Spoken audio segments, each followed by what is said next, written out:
Commander, something you need? I like to know my crew. Mind if I ask you a few questions? I can see where this is going. You did a background check on me, didn't you? Well, I'll tell you the same thing I told the captain. You want me as your pilot. I'm not good. I'm not even great. I am the best damn helmsman in the Alliance fleet. Top of my class in flight school, I earned that. All those commendations in my file, I earned every single one. Those weren't given to me as charity for my disease. What are you talking about? Are you sick? You mean you didn't know? Oh, crap.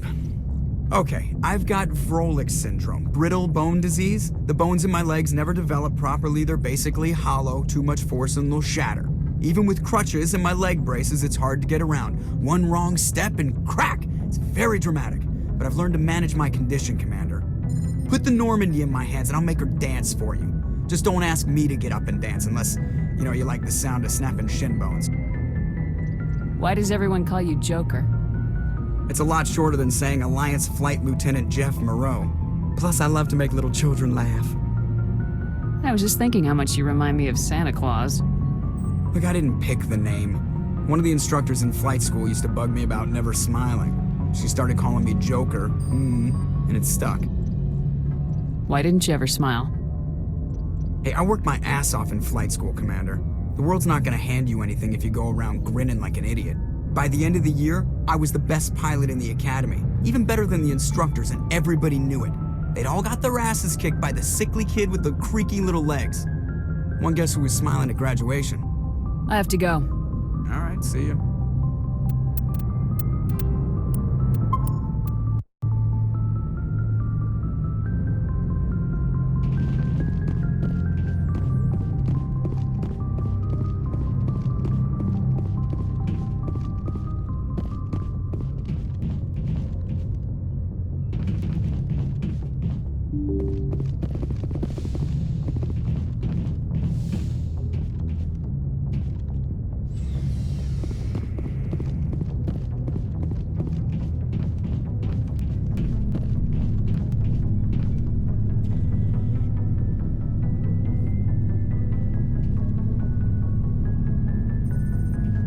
Anything you need, Commander? Just trying to get a sense of where the crew's at. Thoughts? I've wasted enough of your time for now, Commander. We'll have time for personal debriefings later. What's your opinion on the last mission? I don't see how we could have done things any better. At least not without getting to Eden Prime sooner. And we were on the scene faster than any other Alliance ship could have been. We'll talk another time, Lieutenant. Commander?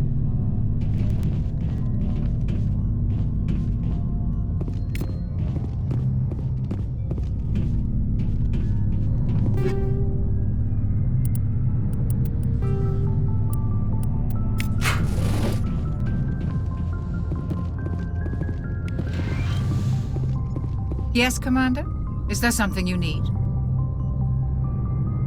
How did you end up serving on an Alliance ship? I enlisted right out of med school. Earth always seemed boring to me. Too safe, too secure. I figured the colonies were teeming with exotic adventure. I wanted to travel the stars, tending the wounds of tough soldiers with piercing eyes and sensitive souls. Turns out military life isn't quite as romantic as I'd imagined. But humanity needs the Alliance if we want to keep expanding through the Traverse, and the Alliance always needs good doctors. So I stayed on to do my part. Ever think you made the wrong choice? Sometimes I think about opening a private practice back on Earth, or maybe taking a position at one of the new med centers out in the colonies. But there's something special about working on soldiers. If I left the Alliance now, I'd feel like I was abandoning them. How well do you know the Lieutenant? I'd never worked with him before this mission. But he has an impressive service record, over a dozen special commendations. Tends to keep to himself, though. Maybe because of the headaches. It's not easy being an L2. What does that have to do with it? Well, most biotics now use the L3 implants. Lieutenant Alenko was wired with the old L2 configuration. Sometimes there are complications. What kind of complications? Severe mental disabilities, insanity, crippling physical pain. There's a long list of horrific side effects. Kaiden's lucky. He just gets migraines. I should go. Goodbye, Commander.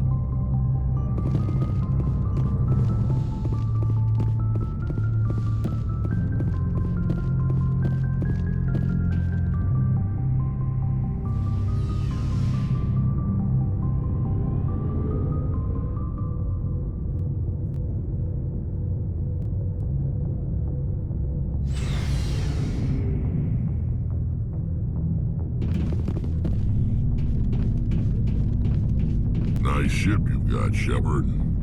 What can I do for you? What's your story, Rex? There's no story. Go ask the Quarian if you want stories. You Krogans live for centuries. Don't tell me you haven't had a few interesting adventures. Well, there was this one time the Turians almost wiped out our entire race. That was fun. I heard about that. You know, they almost did the same to us. It's not the same. Seems similar enough to me. So your people were infected with a genetic mutation? An infection that makes only a few in 1,000 children survive birth? And I suppose it's destroying your entire species? I suppose it isn't all the same. I don't expect you to understand, but don't compare humanity's fate with the Krogan. I was just making conversation. I wasn't trying to upset you. Your ignorance doesn't upset me, Shepard. As for the Krogan, I gave up on them long ago. The genophage infected us, but it's not what's killing us. What can you tell me about the genophage? Ask the Solarians if you want details. They made it. All I know, it makes breeding nearly impossible. Thousands die in stillbirth, and most never get that far. Every Krogan is infected. Everyone. And no one's rushing to find a cure. Why don't the Krogan try to find a cure? When was the last time you saw a Krogan scientist? You ask a Krogan, would he rather find a cure for the genophage or fight for credits? He'll choose fighting every time. It's just who we are, Shepard. I can't change that. Nobody can. So long, Rex. Shepard. Commander? What's your opinion of the last mission? Kinda wish you'd got there sooner, Commander. No offense, I appreciate the rescue. I just wish... We came as soon as we got the distress call, even with the fastest ship in the fleet. You did the best you could, Commander. It's my fault. If I had been more alert, we wouldn't have been cut down by an ambush. We never trained to fight synthetics. The Geth haven't gone beyond the Veil in 3 centuries. Our training's supposed to make us able to adapt. I'll make sure it doesn't happen again. Dismissed, Chief. Ma'am? Thanks for bringing me on board, Commander. I knew working with the Spectre would be better than life at CSEC. Have you worked with the Spectre before? Well, no, but I know what they're like. Spectres make their own rules. You're free to handle things your way. At CSEC, you're buried by rules. The damn bureaucrats are always on your back. Being a Spectre does have its advantages. Exactly my point. If I'm trying to take down a suspect, it shouldn't matter how I do it, as long as I do it. But CSEC wants it done their way. Protocol and procedure come first. That's why I left. So you just quit because you didn't like the way they do things? There's more to it than that. It didn't start out bad, but as I rose in ranks, I got saddled with more and more red tape. CSEC's handling of Saren was typical. I just couldn't take it anymore. I hate leaving. It's not the end of the world. You'll have tougher decisions soon enough. Yeah, I suppose you're right. Either way, I plan to make the most of this. And without CSEC headquarters looking over my shoulder, well, maybe I can get the job done my way for a change. As long as you do your job well, you're free to go about your business as you see fit. Thank you, Commander.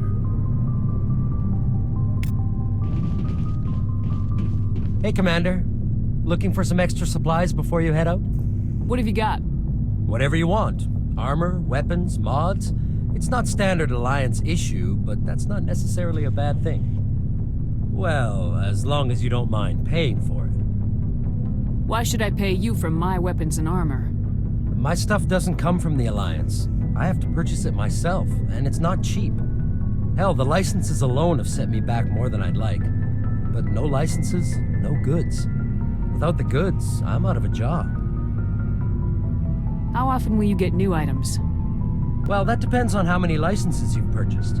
But I'll rotate items on a regular basis regardless. And anytime we land someplace with a big enough port, I'll buy, sell, and trade whatever I can. Check back often. I need to move items quickly, so only the most basic items will be stocked consistently. Let's see what you got. You bet, Commander.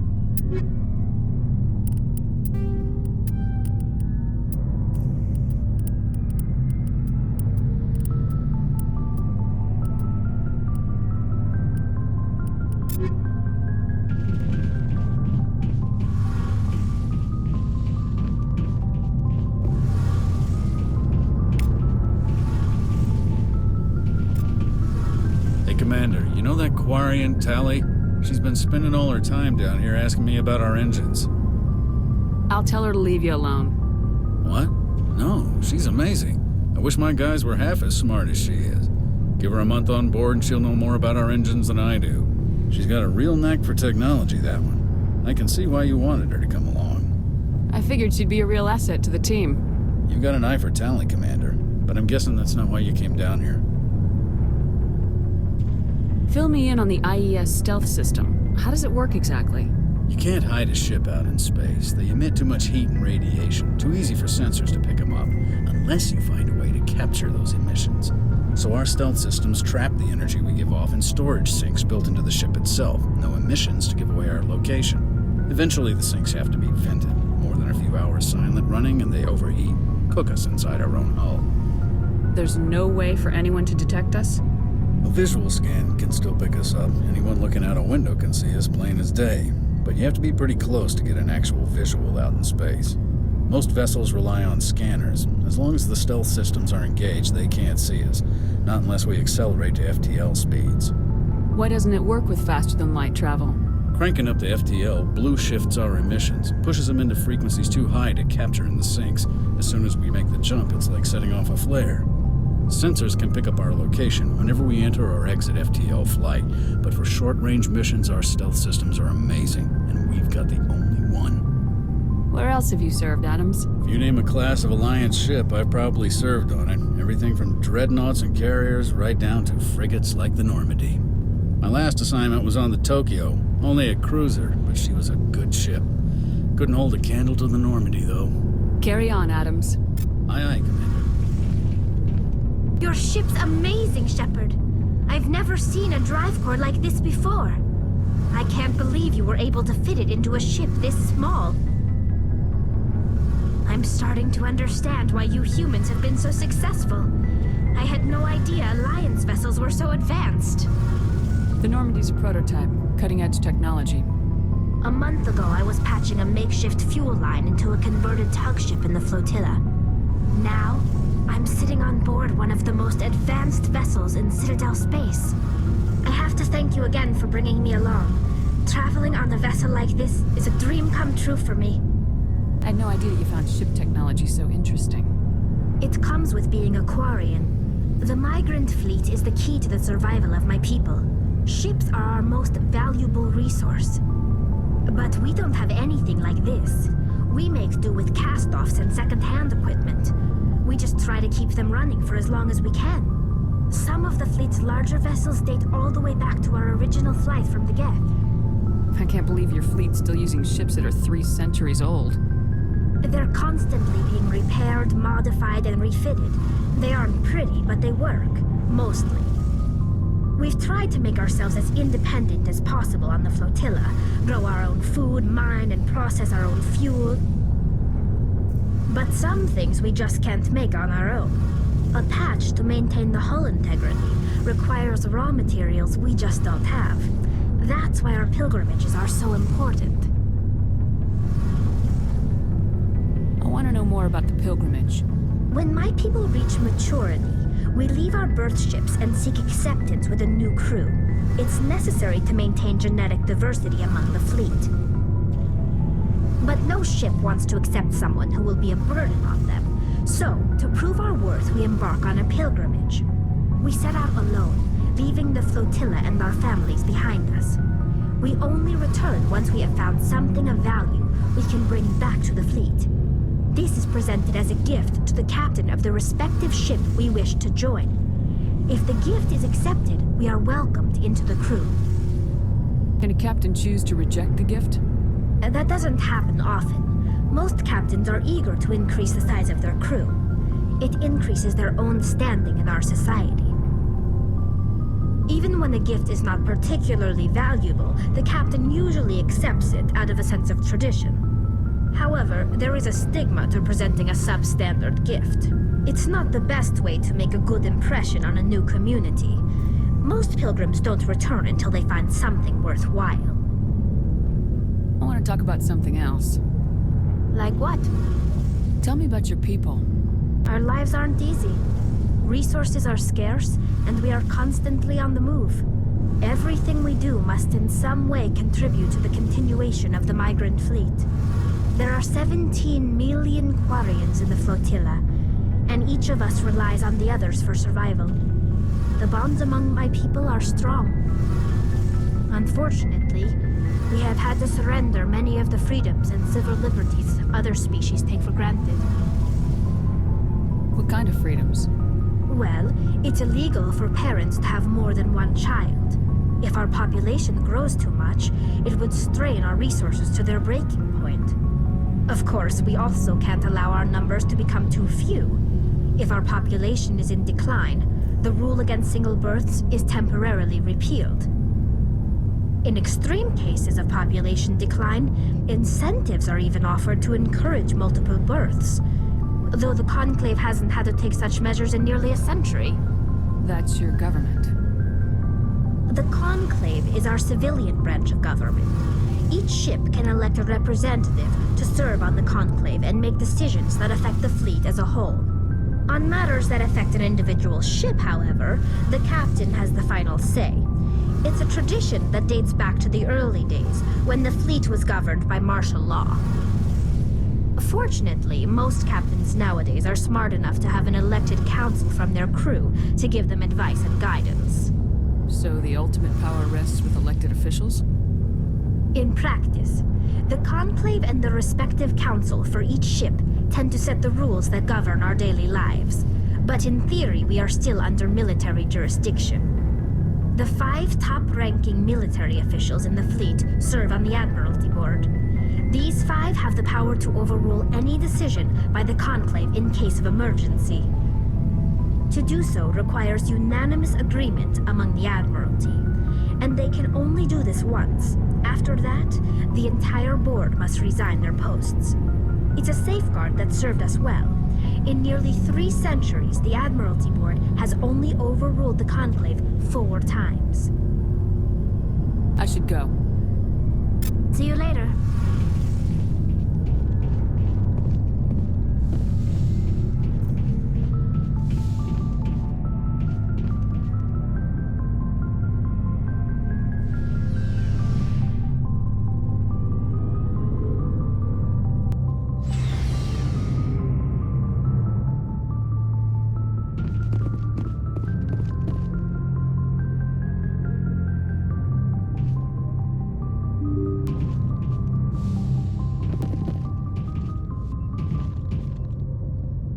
If anyone has to take over for Captain Anderson, I'm glad it's you. I'm not sure about having non-humans on our ship, though. We're all on the same team here, Presley. With all due respect, ma'am, that's what they said about Nihilus. Look how that turned out. Speak freely, Presley. I want to know if you have a problem with non-humans. It's not that, Commander. Humanity has always handled its own problems. Saren attacked one of our colonies. We should be the ones to stop him. We don't need their help. Some people think asking for help is a sign of weakness. That's just being stupid and stubborn. No matter how strong you are, allies can make you stronger. I guess so. Maybe I'm just stuck in the old ways of thinking. But don't worry, Commander, this won't be a problem. Carry on, Presley. Yes, ma'am.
strange, like off the damn charts. It looks like it's coming from an underground complex a few clicks away from the drop zone.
Only a fool punches a Nathrak in the mouth. We should sneak around and pull its tail.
Secured.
trouble?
I think we got him, Commander.